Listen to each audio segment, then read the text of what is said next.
बेवा औरत और उसकी गाय। प्यारे दोस्तों, अस्सलाम वालेकुम। आप देख रहे हैं इरफानी वर्ल्ड यूट्यूब चैनल और मैं हूं मोहम्मद इरफान, झारखंड। एक बेवा औरत ने एक गाय पाल रखा था और जिसके दूध को बेचकर वो औरत अपने बाल बच्चों का गुजर बसर करती थी। लेकिन दोस्तों, एक दिन उस गाय के साथ बादशाह के सैनिकों ने कुछ ऐसा किया जिसको जानकर आप हैरान हो जाएंगे। और उसके बाद दोस्तों, बादशाह के सैनिकों के नाइंसाफी को लेकर उस औरत ने बादशाह के सामने जाकर एक ऐसी बात रख दी कि जिसने बादशाह को मजबूर कर दिया। और बादशाह को अपनी गलती मानते हुए उस औरत को फिर वो देना पड़ा जिस चीज को पाकर औरत धनवान हो गई। तो चलिए दोस्तों, एक नायाब और एक सनसनीखेज वाकया आज आपके सामने लेकर आए हैं। लेकिन उससे पहले कि पूरा वाकया आपके सामने रखें, आपसे अदबन गुजारिश करना चाहेंगे, अगर अभी तक आपने मेरे यूट्यूब चैनल इरफानी वर्ल्ड को सब्सक्राइब नहीं किया है तो जल्दी से चैनल को कर लीजिए सब्सक्राइब, बेल के बटन को कर दीजिए ऑन और ऑल नोटिफिकेशन के ऑप्शन को दबा लें ताकि आने वाला हर वीडियो सबसे पहले आप तक पहुंच सके। प्यारे दोस्तों, इस दुनिया के अंदर ऐसे ऐसे वाकया होकर गुजरे हैं कि जिसको जानकर आप हैरान परेशान हो जाते हो। और इस दुनिया में दोस्तों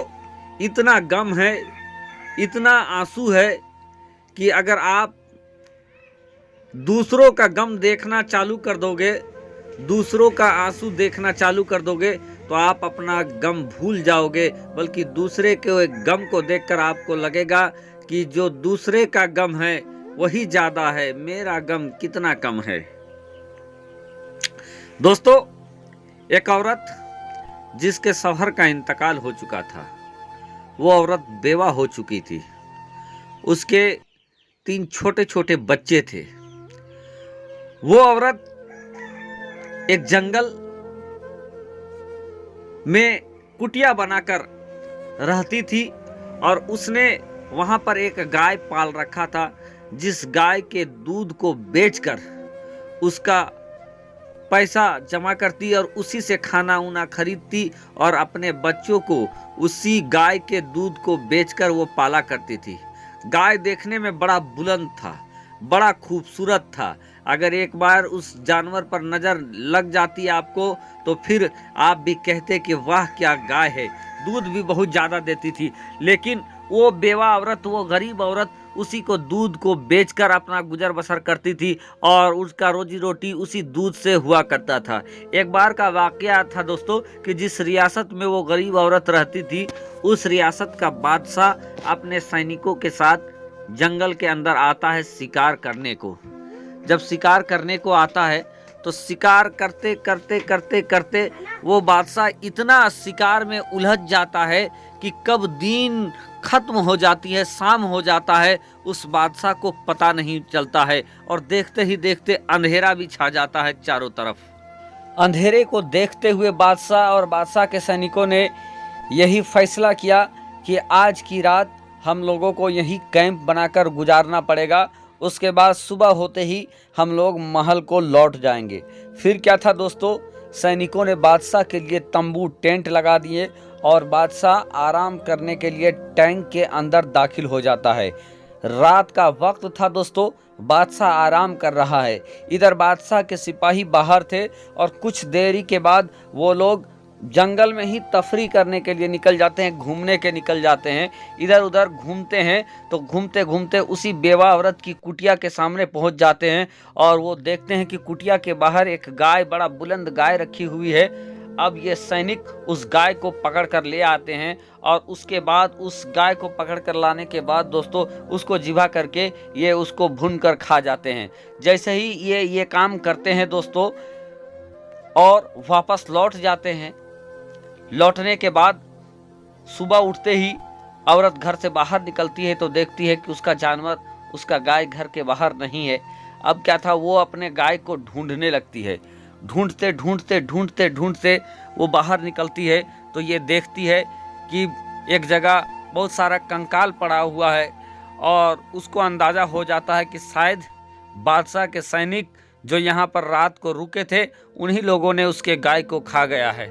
अब क्या था दोस्तों, वो औरत बड़ा रोने लगती है, गमजदा हो जाती है। चूँकि एक तो वो बेवा थी दूसरा उसका कोई सहारा नहीं था, और तीसरा इसी गाय की वजह से उसके घर का लालन पालन होता था, दूध बेचकर वो जिंदा थी। अब बड़ा वो मायूस हो जाती है और बादशाह के पास वो शिकायत करने के लिए पहुंच जाती है। जैसे ही बादशाह के पास वो शिकायत करने के लिए पहुंचती है कि उन्हीं सैनिकों की नज़र उस पर पड़ती है, और पड़ने के बाद वो सैनिक बादशाह से इसको मिलने नहीं देते हैं, दूर से ही इसको भगा देते हैं। अब क्या था दोस्तों, उसके बाद ये औरत अपने हौसले को तोड़ती नहीं है, अपने मजबूत इरादे को छोड़ती नहीं है, बल्कि अहद कर लेती है चाहे जो कुछ भी हो जाए, मैं इस नाइंसाफ़ी की आवाज़ बादशाह के सामने उठा कर रहूँगा। और उसके बाद दोस्तों वो बादशाह से मिलने का जुगाड़ करने लगती है, इंतज़ार करने लगती है कि कब मौका मिल जाए, कब मौका मिल जाए। एक बार उस औरत को ये जानकारी मिली कि आज बादशाह फला पुल की तरफ से गुजरने वाला है।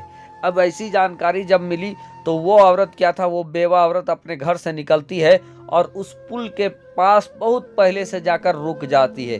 रुकने के बाद जब वक्त होता है, बादशाह की सवारी उधर से गुजरने लगती है।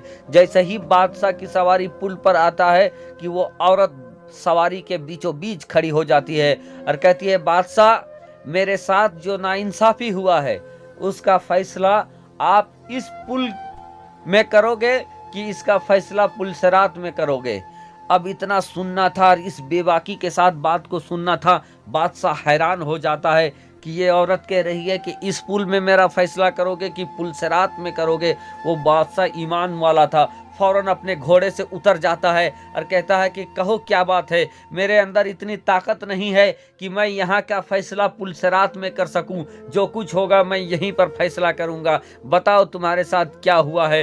अब वो औरत उस दिन की घटना बता देती है जिस दिन बादशाह जंगल में ठहरा था, और उसके बाद सैनिकों ने उसके एक गाय को खा लिया, और जिस गाय को वो खाया उसी से उसका लालन पालन चलता था, और कैसे उसके बाद वो मिलने की कोशिश किया तो सैनिकों ने उसे मिलने नहीं दिया, और उसके घर में कैसे फाका कसी चल रहे हैं। इस बात को जब सुना बादशाह ने तो बादशाह काफ़ी गुस्से में हो जाता है, सैनिकों को झिड़कता है, डांटता है, और उसके बाद बादशाह फौरन ये हुक्म देता है कि इस औरत को, इस बेवा औरत को एक गाय की बजाय 70 गाय इसको दिया जाए। फिर क्या था दोस्तों, बादशाह के हुक्म से उस बेवा औरत को 70 गाय दिया जाता है राजकोष से, राजघराने से। और उसके बाद दोस्तों 70 गाय पाने के बाद उस औरत के दिन फिर जाते हैं, गरीबी के दिन बदल जाते हैं, और वो खुशहाल जिंदगी गुजरने लगती है। तो दोस्तों दुनिया में ऐसे ऐसे बादशाह भी हुए हैं कि अपने अदलो इंसाफ से ऐसा छाप छोड़ा है